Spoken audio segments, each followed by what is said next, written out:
told your friend you're not okay?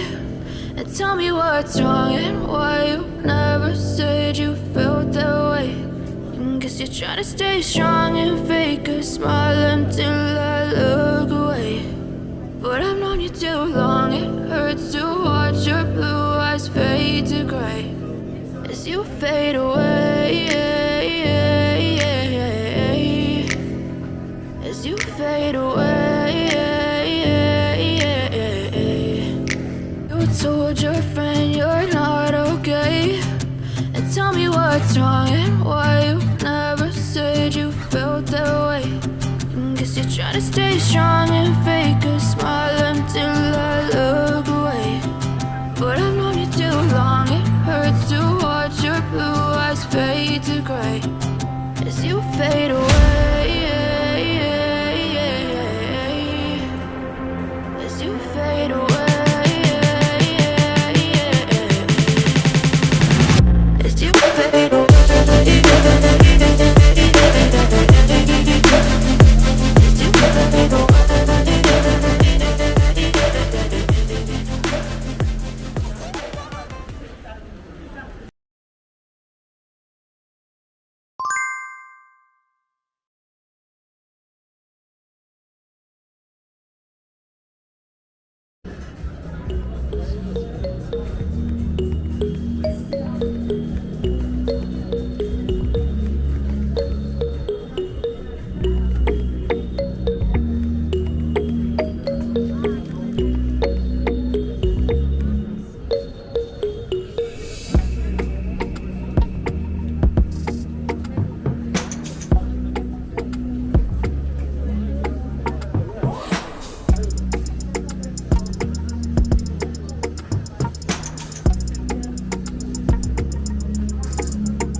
Allah razı olsun.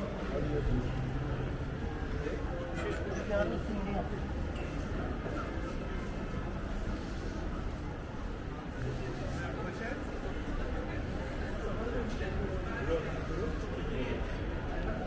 Давай, привет, будем делать.